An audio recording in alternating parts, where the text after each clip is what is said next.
मित्र की परीक्षा भी लेके देख लीजिए।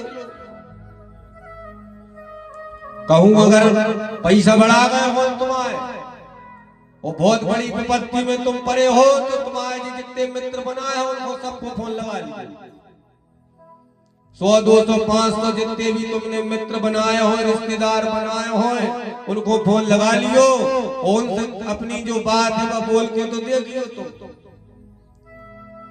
अस्पताल में लगा था पता कि आदमी कौन कौन को आए, कि अबे सुन में खुद सब दुनिया आ जाते कि हम तो आ जाते यार, हमें तो जब पता लगो तो हम तो तुरंत भाग यार, नहीं लगी। लेकिन जो समय पे तुम्हारे कार्य में आ जाए कोई सच्चा मित्र है, इस माता जी हरो अगर घर में कुछ सामग्री समाप्त हो गई हो या कोई किसी प्रकार की कोई व्यवस्था अव्यवस्थित हो तो पति से आपके लाने बुलाए नहीं देते। काहे के वो नहीं चाहते है कि हमारे बेटा बेटी भूखे बैठे कि हमारी पत्नी को पहनने के लिए कुछ ना मिले, रहन सहन ना मिले।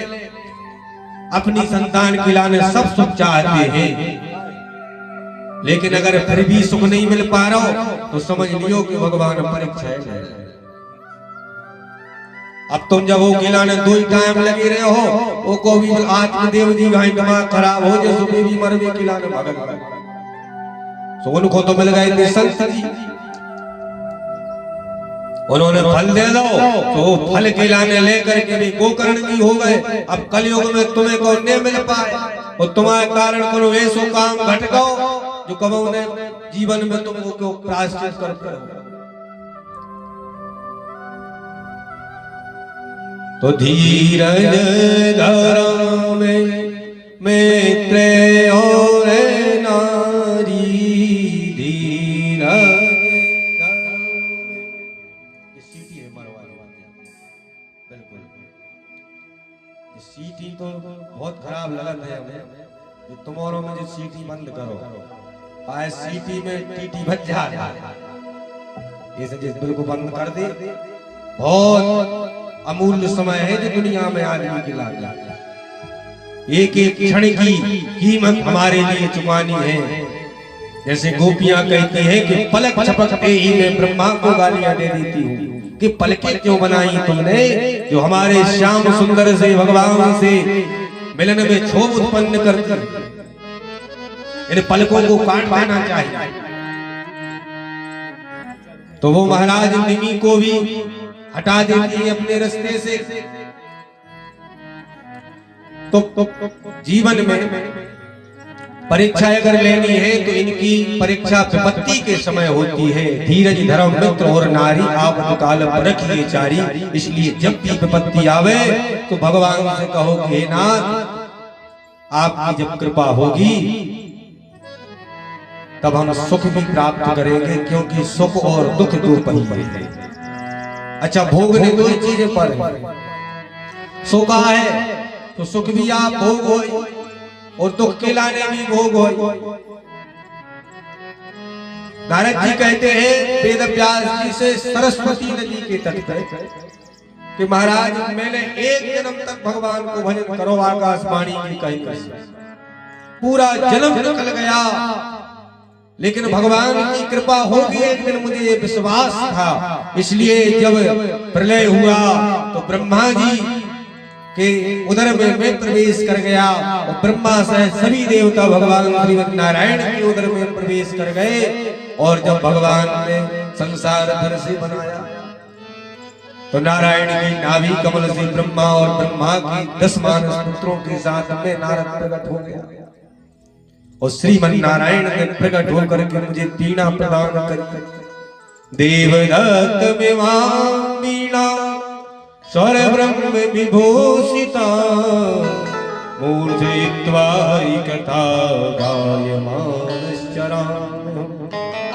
उस वीणा को भगवान ने देकर के कहा कि नारद इस वीणा को लेकर के त्रिलोक में तुम मेरा नाम का संकीर्तन करना और तुम्हें कभी माया मेरी नहीं घेरेगी।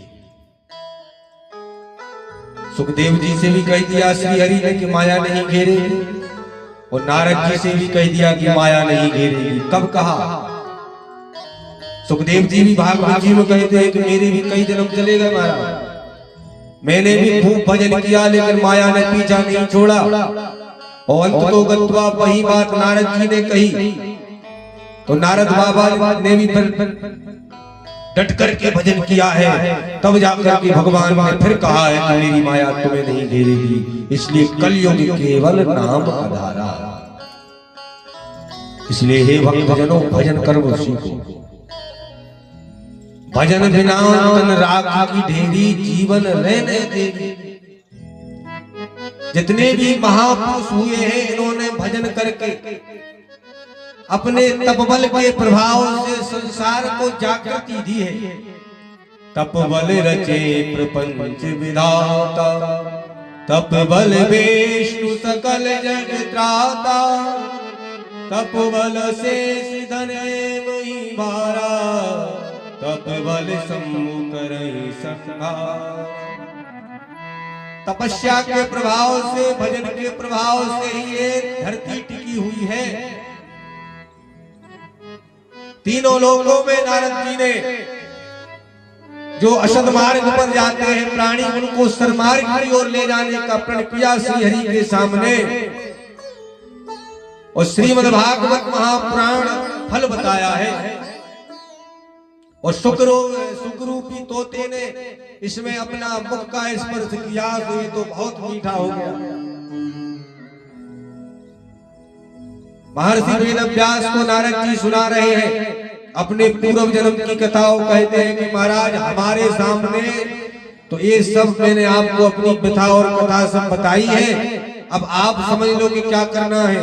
नारद जी चले गए और महर्षि वेदव्यास ने नदी में स्नान करके व्यास गुफा पर फिर से ही जाकर के प्रवेश किया है और वहां विराजमान होकर के श्रीमद् भागवत महापुराण के हृदय से प्रकट होने लगी। गणेश जी महाराज लिखते गए और 18,000 श्लोकमयी 12 स्कंदमयी श्रीमद् भागवत महापुराण लिखी। और अब किसको सुनाया जाए? परमहंसों की संहिता है। इसलिए कौन है परमहंस? कहा हमारे पुत्र से बड़ा ज्ञानी परमहंस कौन हो सकता है। 2 शिष्यों को बुलाया क्योंकि वो जानते हैं महर्षि वेदव्यास